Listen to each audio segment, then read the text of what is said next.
Did you know that as a content creator, public speaker, and presenter, that you have 60 seconds to capture your audience or they're gone? The moment the audience member sits down, they're thinking, am I in danger? Am I in the right place? Should I be here? Is this for me? As a content creator and presenter, you should know your audience and the problem you're solving and why they are audiencing. Now stick around because we're talking with AWS Global Public Speaking Coach Blaine Sundrud on fine-tuning your content and making it matter, and we're not stopping there.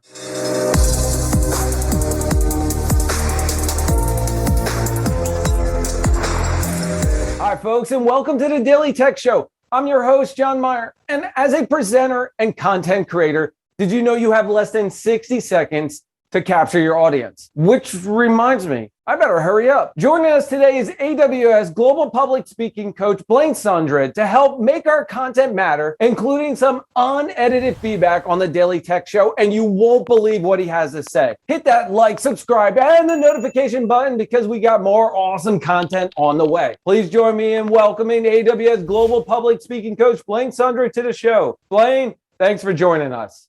Always glad to be here. Nice to talk with you. Yes, Blaine, before we jump into our topic, fine-tuning of making content matter to the audience, how about a little backstory about yourself and for those audience members who don't know you and all the content you create for AWS? Sure. Yeah, no, I'm happy to tell you a little bit about myself. Some of you may have seen me in a variety of videos for AWS, but my story goes all the way back to starting out as a high school teacher. I served as a high school teacher in the Western United States. I taught theater, film, television, speech, debate. My degrees are in mathematics and theater. So I'm kind of one of those weird in-between people that can live in all the different camps. The problem with my life, I had a lot of fun teaching high school. The problem was I was teaching high school in the Western United States. It was Arizona. I won't tell you the number of how much I was making per year, but it was tragic. There was no way I could afford to raise a family on that. But that's a different discussion for a different day. I from there got my master's degree in computer science. I became a long-haired IT professional. And as you can see, that's a little different than I am today. I worked in the newspaper software industry. So I ended up going all around the world teaching different newspapers how to transform their content, which was an amazing thing. And again, I love newspapers. I love the work they do for democracy all around the world. And those of you listening at home, how many of you have a daily print delivery subscription to a newspaper? I'm pretty sure that answer is the reason why I'm no longer in the newspaper industry.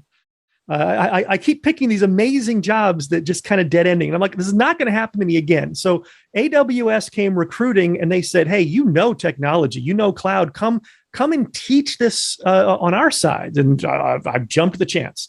So about 7.5 years ago, I signed on with AWS with the training and certification department.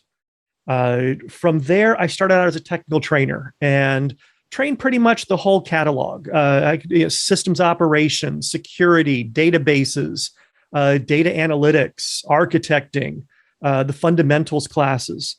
The only class I never taught out of the catalog was developing. Now, I've got my developing cert, mind you. I've got the certs, but that was only to prove that you could get the developing cert without being a developer, which is, again, a different story for a different day. It's not the case anymore. Developing cert's gotten much better, much more difficult, so don't take that as the current state. But I never wanted to teach the developing class because having worked as a product manager and as an evangelist, I know the work developers go in, and while I can speak their language, I'm not a developer. And I never wanted to put myself out as someone I'm not, which kind of has been the fun part of being for AWS, is a chance to really explore all these different things. I had a chance to move over to the curriculum side and build curriculum and develop on-demand training. I've had a chance to work with the DeepRacer team on both their launch and on their continuing progress. I've been able to not only help them with summit events, I now call a lot of their races, their monthly races, and get a chance to be involved in that community as well. Throughout all of my time at AWS, one of the big things I've been doing is not only my day job, but working on helping other public-facing presenters elevate their ability to speak publicly. To the point that right now, I recently changed over to the AWS Global Events team, and I am the global public speaking coach. So people that are going to speak at large events like reInvent and that have an opportunity to work with me or members of my team to improve their content. Because what matters is you sitting at home, that you get the best experience from people at our summits. So that's where I am right now. Long journey, but that's the story.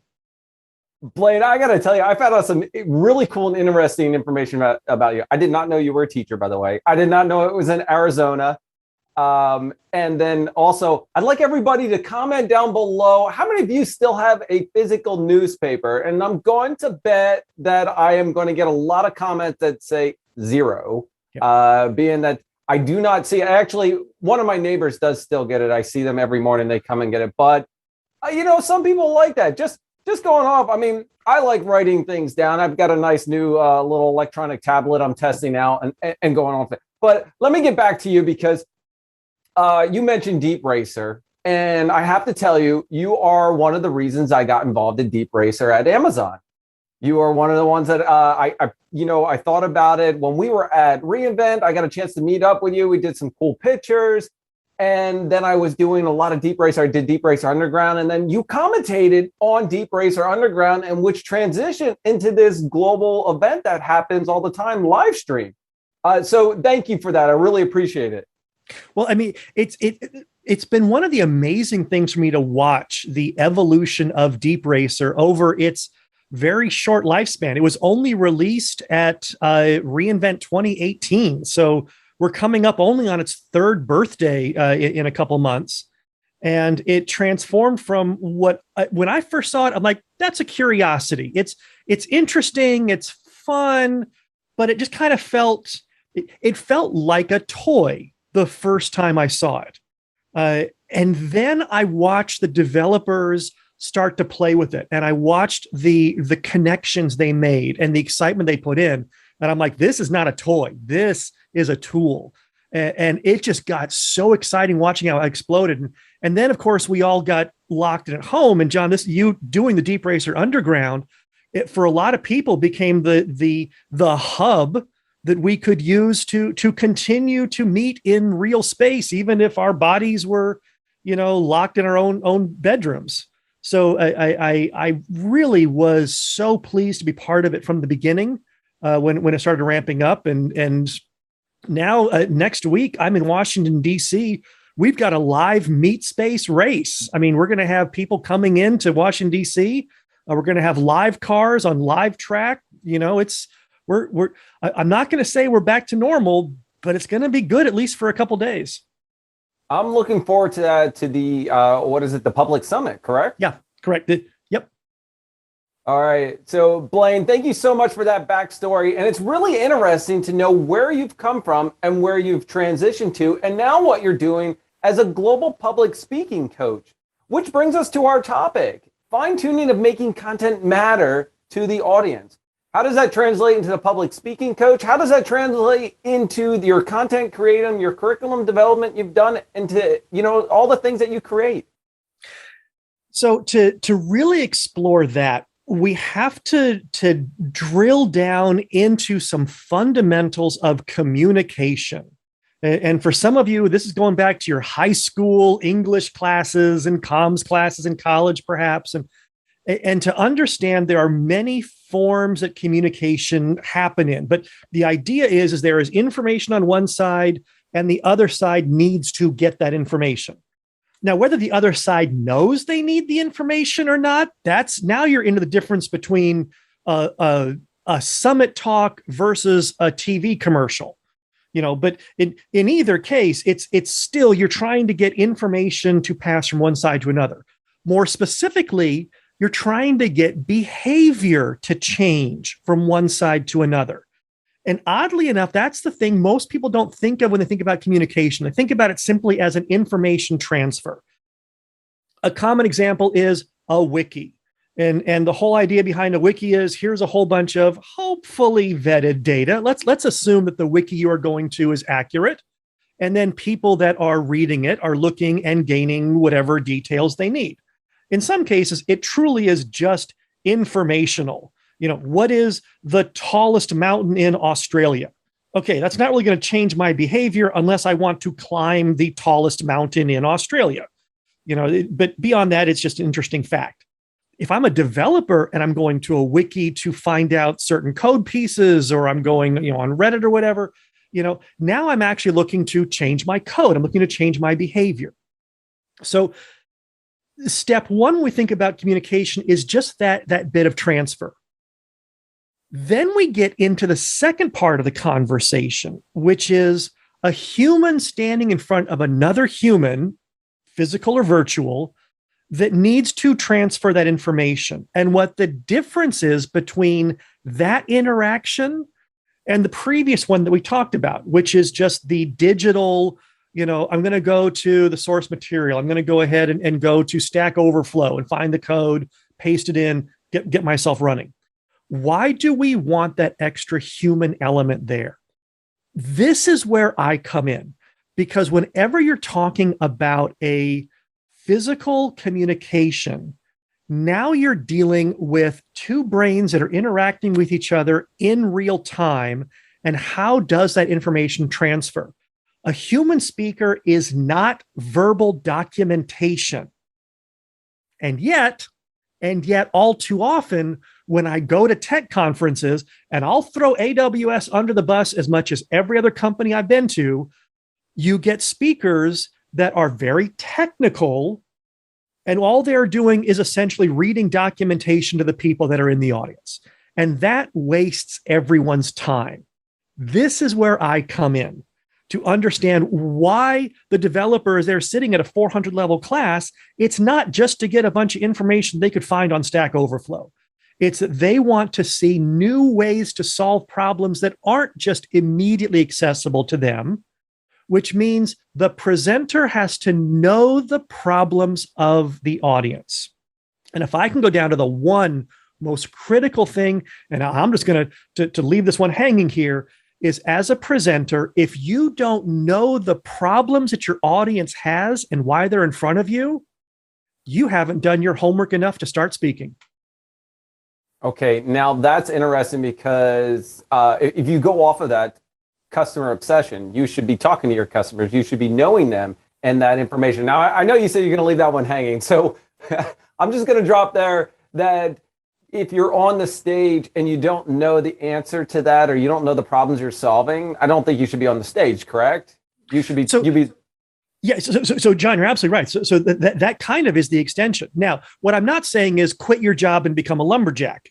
I want you, the speaker, to be up there speaking. There's a reason you got selected to speak, if in fact that's who I'm talking to right now.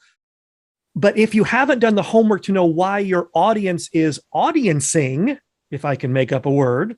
Let me take that word down and we'll get it into the wiki. Yep. So if you don't know why the audience is audiencing, you haven't done your job as a speaker to begin speaking.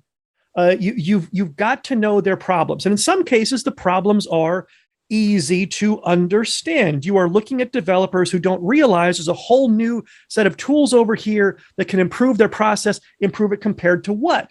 Now you need to know the contrast. What is their current set looking like? And maybe it's fine. Maybe no one in the audience knows that it can be better. That's a problem in its own self. Simply being able to uplift and improve an existing situation is a good reason for them to be there. The word problem in my vocabulary does a lot of lifting. So Blaine, let me ask you a question going towards, first of all, before I get to my question, I want to ask, you've coached some people for the AWS Summit, the summit that's happening. Okay, let me give you a hypothetical, and it doesn't have to be AWS in general, but I come to you, Blaine, and I was like, Blaine, I signed up for public speaking at the summit, right? And I'm going to show this.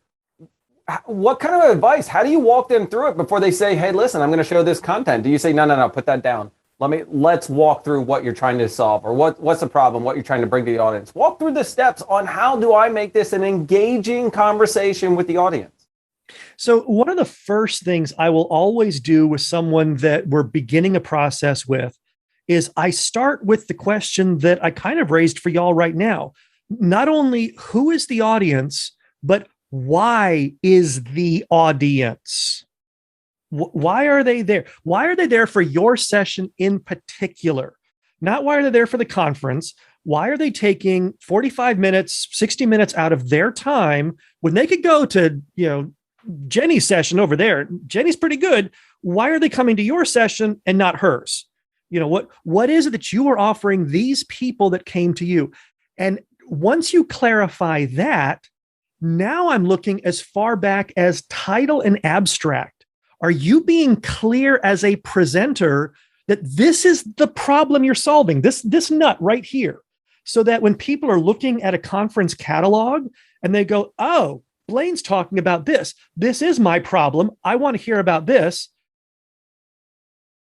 I will tell you, those of you that are concerned about making your audience respond better to what you have to say, making sure that only people who want to hear your topic are sitting in your room is a great way to improve your audience response scores.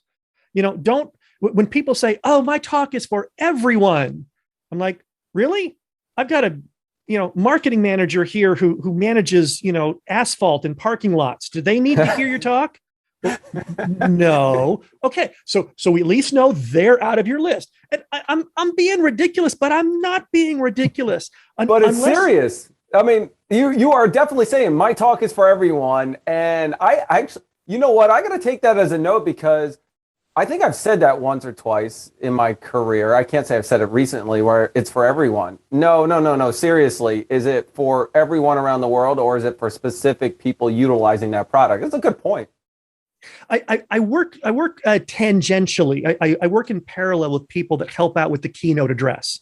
And let me tell you, if you've never seen corporate keynote addresses, they are an amazing process to work. There's so much talent that goes into it. I mean, you see the CEO up on stage presenting, but you've got the video production team and you've got the editors and all this staff designed to really tell the message of the company.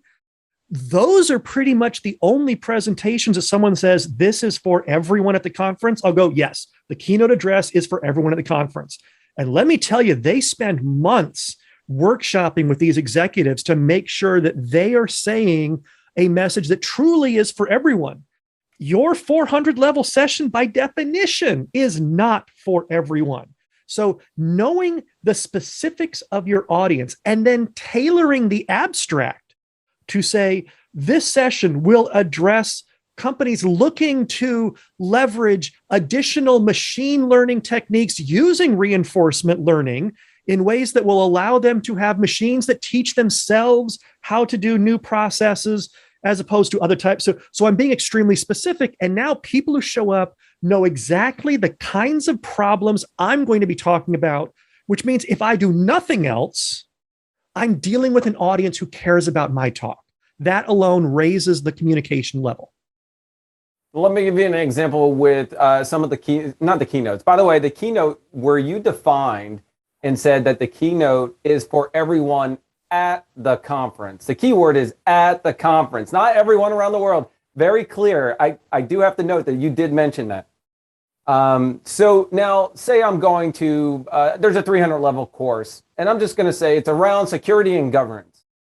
Shouldn't you be a little more specific around security and governance of what or what product? Is it all of the console, all of AWS? And I'm trying to be generic a little bit because your public speaking goes for everything and not just AWS. That's why you're a global public speaking coach. It's guidance for it.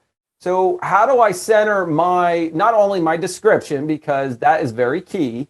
When I do a workshop, I want to make sure that my description gets the right people into the seats. But should I be really specific on what I'm trying to do within that description and to get those people in the seats? So the simple answer is yes. The more specific you can be, I mean, don't write you don't put your entire presentation in the abstract. You're not allowed that many words, but you want to be very specific. We are going to talk about compliance from the perspectives of auditors dealing with a range of different auditing structures, such as PCI compliance or SOC 1, 2, and 3, and making sure that you've got the right artifacts to deliver to them. And we're going to explain how AWS makes that simple for your support team to help out your auditors. Okay. Now, for me as an audience member, I'm thinking, okay, so if all I care about is getting the right security groups and my network ACLs locked down properly, I'm not really into the whole artifacts thing. So maybe I'm going to go to this other session over here, or yeah, I'm a network security manager and they're always asking me for details. Okay, I probably need to come and see this one. And so now it's very specific to me. But if it's simply a how to be secure on AWS, okay, we put security in everything we do. It's job zero. So you're right. That is such a wide-ranging thing. Unless it's a 100 level, learn about the fundamentals of how AWS secures all the things, which if I'm a deep dive network engineer, I'm not going to go to that class either, because that's not going to be what I need. So the clearer you can be about where you are, it helps both people. First of all, it helps you as the content creator, because now you're not trying to show all the things. Now I'm being very specific. Now I'm talking to a single through line. The session almost writes itself now. Act 1, define the problem. You've got auditors. They are looking for these things. Where do I find the things? Act 2, here are the things. Here's where you get them. Act 3, here's what's coming with more things. So it becomes a very easy transition, and people going there, they've got the clear takeaways. You've defined the problem. You've given them a solution. I know what I want. That's a 5-star presentation. Check. Notice, I'm not even talking about being entertaining. This is one of the huge misconceptions people have in tech conferences when they go, boy, Blaine was boring, but Jenny was interesting. It's because Jenny was talking to your problems and Blaine wasn't. More often than not, I can absolutely tear things apart, and you will find an entertaining speaker that may not get that good scores, or at the very least wasn't effective, didn't change audience behavior, because it was just fun. It never addressed my problem. That's key. That's critical. All right. So you mentioned a couple of interesting parts. By the way, I had a public speaking coach early on in the summer, and we talked about Act 1, Act 2, and Act 3. So you kind of outline them. Here's Act 1. Here's Act 2A and Act 2B, because you have the climax, you go down, then Act 3. Now, let's talk a little bit more about it, because one of the things that the coach kind of talked to me about is, really kind of opening up and telling that story, getting the audience sitting with you, really getting them feel for what you're feeling. Say I've defined specifically my problem, and now I have the right audience in the seat. Do you tell people that are speaking that they should open up with a general story? I mean, is opening critical? Let's just ask that question. How important is the opening before I say, oh, I'm done, I'm out of here? Yeah. So as humans, the cold open absolutely drives the flavor for the entire presentation. It's the one part in how our brains work where we always pay attention. And part of that has to do with back when evolutionary days, when we were all lizards, and you'd go into a brand new beach, and the first thing you're doing is you're looking around trying to see who wants to eat me, or is there something I would like to eat? I mean, it's pretty simple when life's a lizard. As humans, oddly enough, we've not evolved past that. So when I sit as an audience member in a session, those first 3 to 5 minutes, I'm on alert. The little back of my brain that still exists from the lizard days, the amygdala, the hippocampus, it's evaluating threats. We don't think of it that way, but it's trying to figure out, does this matter? Is this important? And now as a presenter, if I can tap into that native unconscious attention, for example, by telling a story specifically around the problems. I want to tell you a story about a team I recently consulted with, and they were having security issues. And it wasn't they were having security issues. They were having issues proving that they didn't have security issues. Now, how many of you in the audience have had similar things where you're locked down? You might be a network engineer. You're locked down, but now someone says, hey, give me these artifacts, prove to me you're locked down. And you go, but it's locked down. I can give you the log files. What do you want from me? Wouldn't it be nice if you had something where you could just walk the boardroom, drop it down to them and say, hey, this is everything you need. And the auditors all nod their heads and go, yes, that's everything we need. Well, let me tell you how we're going to make that happen for you. So that's a narrative. Notice that the story I began with, I didn't go into mega detail. I didn't tell a lot about it. Truth is, I just made that up 30 seconds ago. Never happened to me. I mean, it did, but that's beside the point. It's being able to simply frame a conversation that the audience goes, okay, the story's familiar to me. Pivot the story. So I'm now talking about you specifically in the audience. And now the back of the brain says, oh, presenter is talking about me. This is me. This is all I care about. And that little self-centered part of your lizard brain that is still with us today is now engaged, and you have purchased their attention. Maybe not for the full 45 minutes, but you certainly have them enough to get a clean start. Okay, Blaine, you said you just made that story up, but I was actually I was engrossed into that story. That 30-second story you provided, I'm thinking to myself, I've been in that situation. Wait a second. I needed that content. Wait a second. And I actually felt, awesome job there of making it up, because I felt engrossed into that story in just the matter of seconds that you presented it. Well, but this is what comes from practice. And the next big thing then that I tell people that we're coaching is, why are you going up there cold? And I've had people say, well, I don't want to peer rehearsed.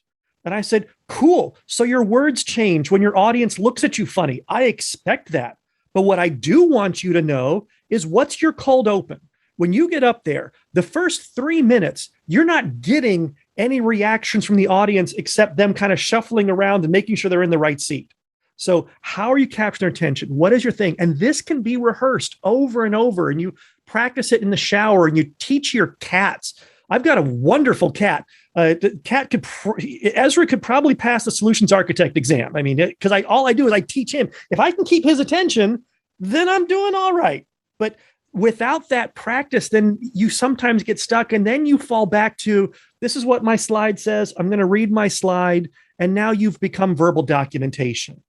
When we talk about being a storyteller, it's about knowing what you have to share, knowing how it solves your audience's problems, and then just making them flow together.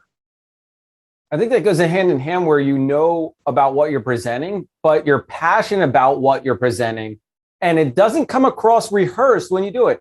Think about it, Blaine. And I do the same thing. In fact, I probably talk to my camera more often than people realize. And when I record myself just trying to see the opening. Before we do any show, I probably take 10, 15 minutes and I walk through my opening and be like, what am I presenting? Who am I introducing? Why? It changes. I actually just come across and it looks natural. Yeah, there's a couple words. It might be scripted to start, but as I do it for the 15th or 20th time when we do the introduction, it's all natural. And I think the audience likes that. They know exactly where they get the feel for your passion and how you're presenting. I just think it provides a natural content. I'll just use that. I want to go back to one of the first questions that I asked you here. Why are the people in front of you audiencing? One of the primary reasons is they came to see you. They didn't come for verbal documentation. They came to hear what you bring to the table that's unique. And understanding that is part of the battle. Oh, when you say you, are you talking to me?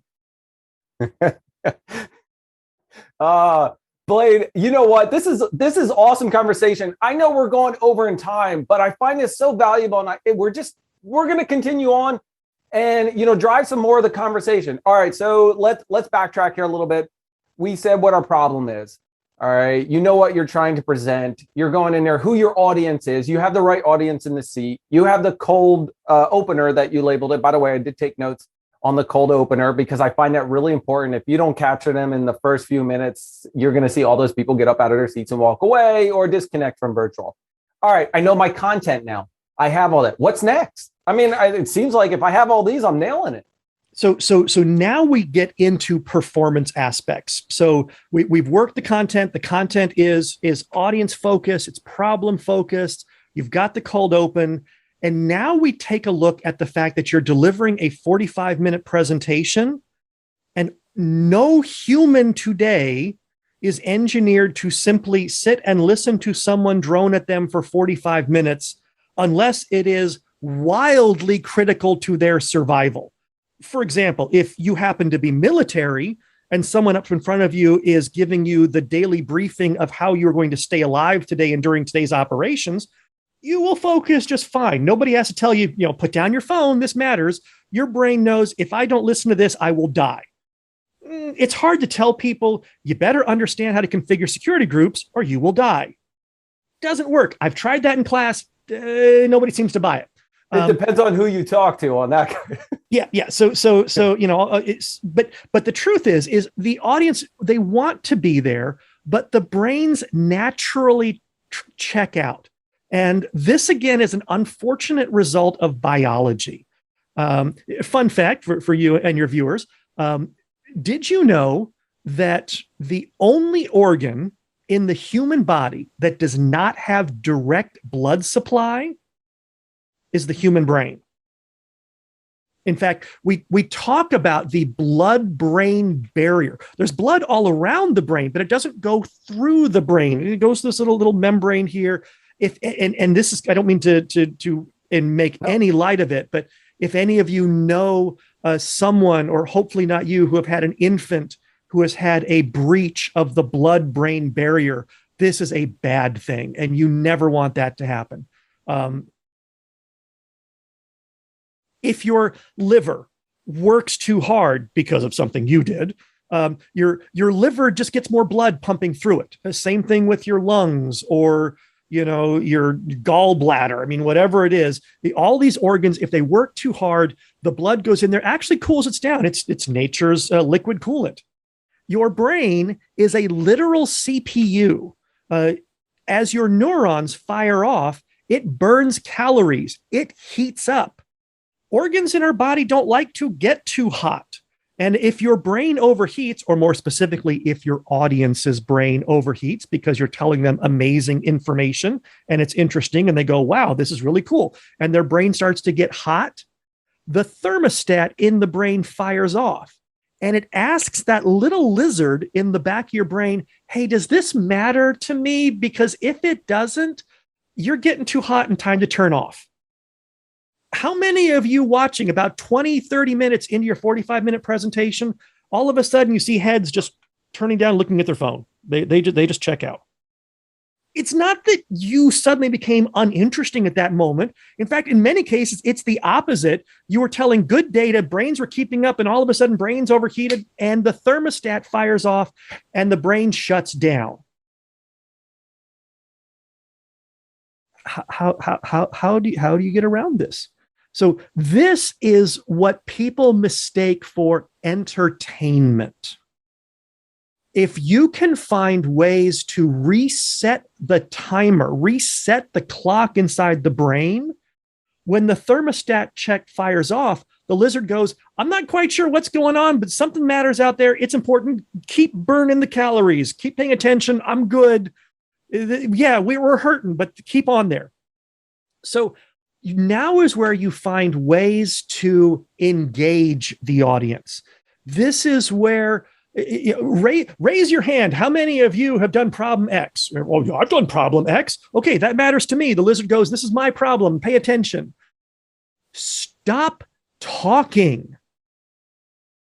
If you just take a breath every now and then, the lizard gets a chance to catch up and evaluate what's happening and go, oh, this matters to me. What's the next question? Where are we going with this?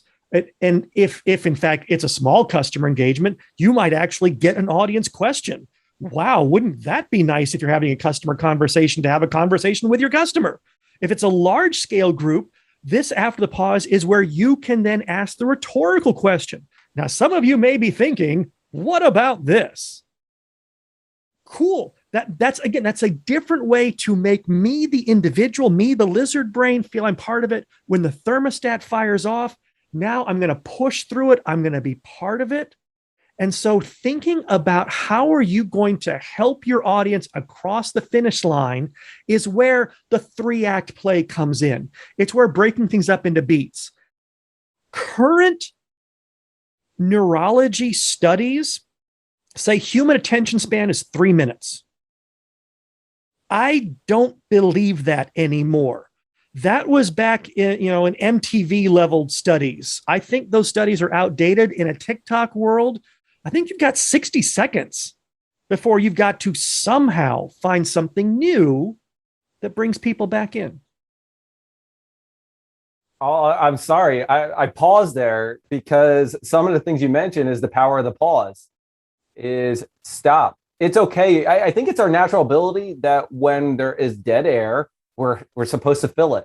But if you stop and you allow it to sink in, and you allow the information to come out, then you're able to, like you said, come back with a rhetorical question or come back with another question or engagement and really keep the audience engaged. So through this journey that we're discussing with everybody for fine-tune of making content matter to the audience, we've talked about Act 1, Act 2, and then Act 3. What's left? So then it's the big close. Then it's the grand finish. And especially for those of you that are looking to create content for conferences where you've been given a 45-minute slot, at minute 43, you lose your audience. I wish that wasn't true. But at the 43-minute mark, all of a sudden, their alarms are going off. Get ready for your next session, CHP 2200. And they're already thinking about where they have to go and where's the next building I've got to go to. So anything that's important you want to share, it's too late if you only have 2 minutes left to go before the bell goes. I've been to some of y'all's session where you try to teach past the bell. Ain't nobody listening past the bell. You absolutely need to be timing your presentation so that you're speaking at a normal rate. I'm not crushing things down. I'm doing what I need to do. With 2 or 3 minutes left to go, I'm wrapping things up. I'm doing my final call to action. Don't forget, this is where you go to get this. More information. Here's the link. Here's my Twitter address. You can find me all at Blaine Sundrud or whatever information you need to know. And by the way, that actually is my Twitter address. So you can go ahead, find that right there. Feel free to go ahead and contact with me anytime you want. But hit whatever you need and then get off the stage. Let people fill out their surveys. Let people walk around. But let people have a good wrap up. Let your words ring before the clock rings. That's it. Rehearsing the final close is as important as the cold open. Okay, a true professional there, Blaine, on the Twitter pop-up. I do that stuff all the time. In fact, I want to throw in just a little bit of stuff. If you want to take a look up here on some DeepRacer events that Blaine was part of for the DeepRacer Underground the entire year last year during the pandemic, we raced it here in my basement. Now, coming back to it, don't forget to hit that like, subscribe, and the notification because Blaine popped that up, and I just felt the power to do that based off his conversation. Blaine, you've captured me the entire conversation. I have taken as much notes as possible. I'm glad it's recorded because I want to take some of this into my show, the Daily Tech Show. But before I ask you the final question, do you have anything else you'd like to tell the audience on how to fine tune and really make that content matter? Because we didn't actually talk about content in general. We talked about presenting as a speaker, which I think that person is the content, correct? And John, I think you kind of summarized up the point that we didn't explicitly say, that you are the difference. The material is probably available online somewhere. If someone does enough searching over enough days, people can teach themselves all the things.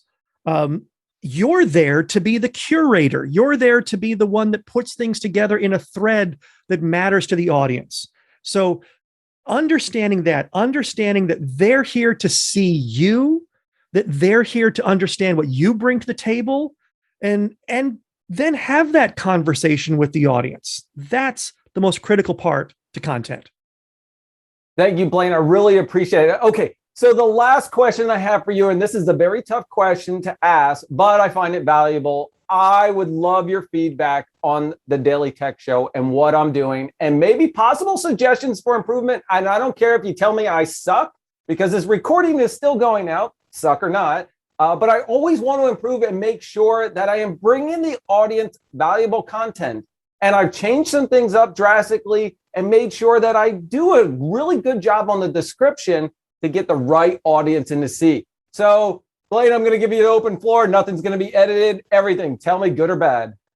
So one of the things I love about the Daily Tech Show, being able to come in here, being able to bring new voices in, this is what helps people out.